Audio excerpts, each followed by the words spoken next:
Quem eram os Nefilins ou os filhos de Deus em Gênesis 6? Eles eram gigantes, demônios, observadores ou anjos?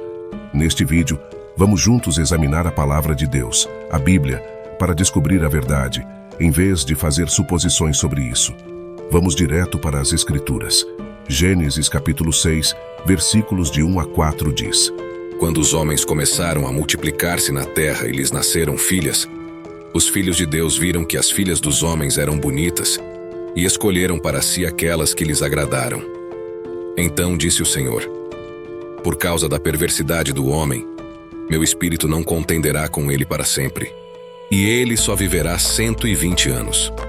Naqueles dias havia nefilins na terra, e também posteriormente quando os filhos de Deus possuíram as filhas dos homens, e elas lhes deram filhos. Eles foram os heróis do passado, homens famosos. Aqui, os primeiros versículos falam sobre a raça humana, e agora estão falando de algo diferente: os Nefilins. A palavra Nefilins significa os caídos.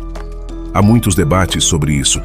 Os filhos de Deus, eu acredito, são anjos caídos, ou seja, demônios, porque em muitos outros lugares na Escritura também descreve os anjos caídos como filhos de Deus. Lembre-se de que eles foram criados antes dos seres humanos. Por que não diz que os filhos dos homens possuíram as filhas dos homens? Porque, conforme continuamos a ler, quando os filhos de Deus foram as filhas dos homens e tiveram filhos com elas, esses filhos foram os Nefilins, gigantes ou homens poderosos, e eles eram conhecidos como heróis de antigamente, homens de renome. Esses anjos caídos, que não mantiveram sua posição correta e foram ter filhos com as mulheres da terra, não guardaram sua esfera apropriada. Judas, capítulo 1, versículo 6 diz que existem anjos que Deus manteve em cadeias eternas por não terem guardado sua posição adequada. Acredito pessoalmente que esses nefilins foram parte da razão pela qual Deus decidiu inundar a terra, porque logo após descrevê-los, ele disse que era um tempo ímpio e maligno, e ele queria destruir todos na terra por causa de tamanha maldade. No entanto, Noé e sua família foram poupados por serem justos. Vamos para o versículo 5. O Senhor viu quão grande era a maldade da raça humana na terra e que todas as inclinações dos pensamentos do coração humano eram apenas mais o tempo todo. O Senhor se arrependeu de ter feito os seres humanos na terra e seu coração estava profundamente perturbado. Então o Senhor disse: Vou apagar da face da terra a raça humana que criei, e com ela os animais, as aves e os seres que rastejam pelo chão, pois me arrependo de tê-los feito. Mas Noé encontrou graça aos olhos do Senhor. À medida que você continua a ler, veja como Deus salvou Noé. Agora pergunte a si mesmo: os nefilins, esses gigantes, existem apenas antes do dilúvio ou também depois do dilúvio? No versículo 4, diz que os nefilins estavam na terra naqueles dias e também depois. Parece que esses demônios poderiam ter continuado em seu pecado após o dilúvio. Existe outro versículo na Escritura que confirme que os nefilins, esses gigantes, existiram após o dilúvio? Sim. No livro de Números, capítulo 13, versículo 32 diz: Então trouxeram aos filhos de Israel um mau relatório da terra que tinham espiado, dizendo: A terra por onde passamos a espiar é uma terra que devora seus habitantes, e todo o povo que vimos nela são de grande estatura. Também vimos ali os nefilins, os filhos de Anak, que são descendentes dos nefilins. Éramos aos nossos próprios olhos como gafanhotos, e assim também éramos aos olhos deles. Esses são os únicos versículos que lemos na Bíblia que falam sobre os nefilins. Algumas traduções usam a palavra gigantes, por exemplo. A Nova Almeida Atualizada diz em Gênesis 6: Havia gigantes na terra naqueles dias e também depois, quando os filhos de Deus entraram às filhas dos homens e delas geraram filhos. Estes eram os valentes que houve na antiguidade, homens de renome. A Nova Versão Internacional também os chama de nefilins, mas observa em suas notas de rodapé que possivelmente significa caídos, tradicionalmente gigantes. Então, os nefilins eram gigantes poderosos, homens de renome, e você pode ler sobre eles em outras fontes, como o livro de Enoque. Mas é importante ter cuidado, pois esse livro não é a palavra inspirada de Deus. Só a palavra de Deus pode ser confiada. Mesmo que você queira ler outras fontes, é uma leitura interessante, mas lembre-se de considerar isso com cautela. O que está claro é que esses gigantes eram enormes, fortes e malignos. Não sabemos exatamente por que os demônios desceram à terra para ter filhos com mulheres. Não entendemos a razão. Nada sobre os demônios deveria nos surpreender, pois eles são malévolos. Pode ter sido porque queriam trazer mais maldade ao mundo para tentar destruir o plano de redenção de Deus, até mesmo misturando seu DNA com alguns humanos para tentar impedir o nascimento de Jesus, que viria de humanos puros da linhagem de Noé. Não sabemos exatamente por quê, mas foi maligno, e Deus os deteve, como lembra a epístola de Judas.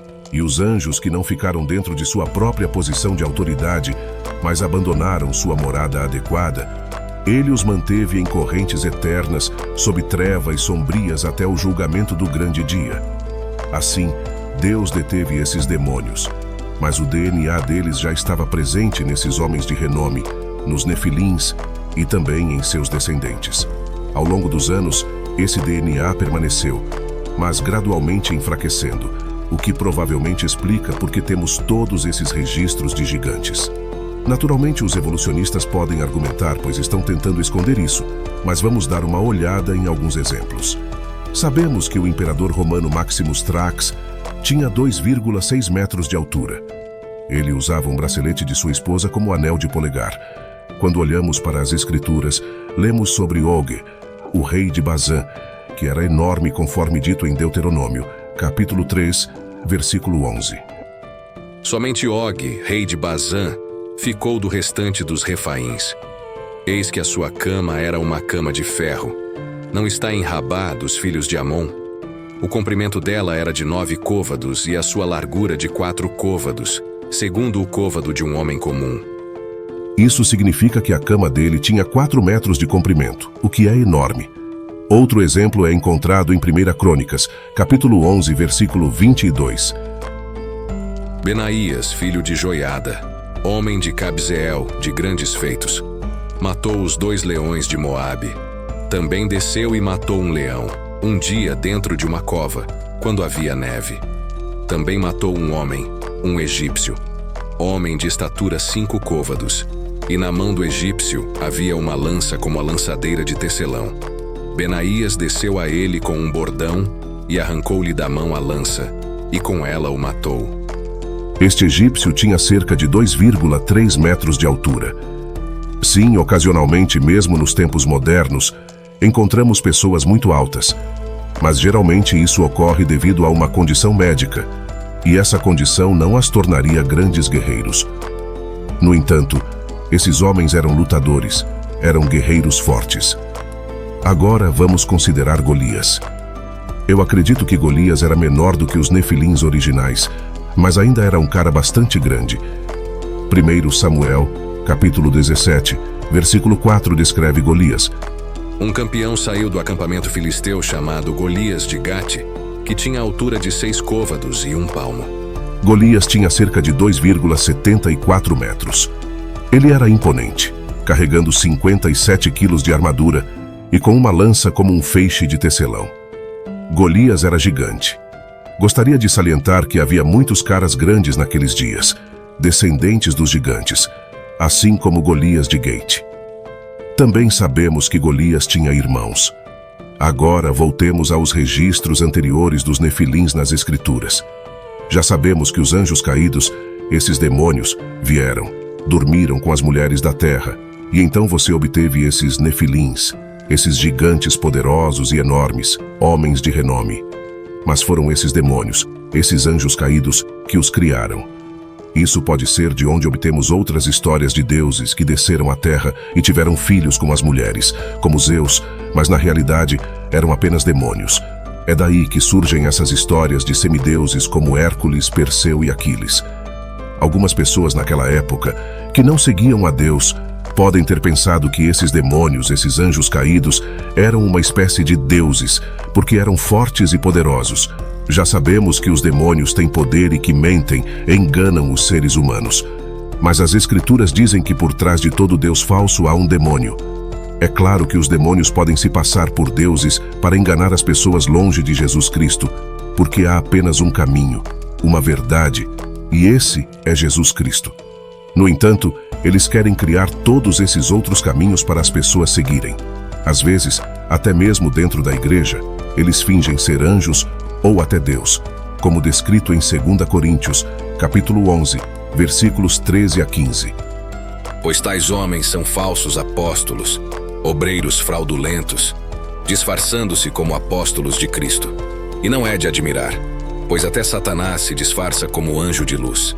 Não é surpresa, portanto, se seus servos também se disfarçam como servos da justiça. O fim deles corresponderá às suas obras. Agora, deixe-me dar alguns exemplos de como certas pessoas foram enganadas por demônios que se faziam passar por Deus ou anjos. Joseph Smith, que criou o movimento Mormon e Santos dos últimos dias, afirmou que Deus lhe deu novos ensinamentos por meio de visões. Maomé, que criou o Islã, afirmou que Gabriel lhe deu novos ensinamentos que continuaram por 23 anos. Buda, na verdade um homem rico chamado Siddhartha, começou a filosofia do budismo após ter visões de um homem idoso, um homem doente, um cadáver e um monge asceta pacífico. A visão do monge o levou a buscar a verdade, e ele experimentou a iluminação sob uma árvore. Quem você acha que deu essas visões a Gautama e essa iluminação? Demônios. Eu poderia continuar, mas deixe-me parar por aqui. Também sabemos que até mesmo alguns satanistas são controlados por demônios. Eles vão até mesmo nas igrejas, sentam-se lá e oram contra o sermão enquanto o pregador está tentando pregar. Você precisa estar desperto, em guarda, vestir a armadura de Deus.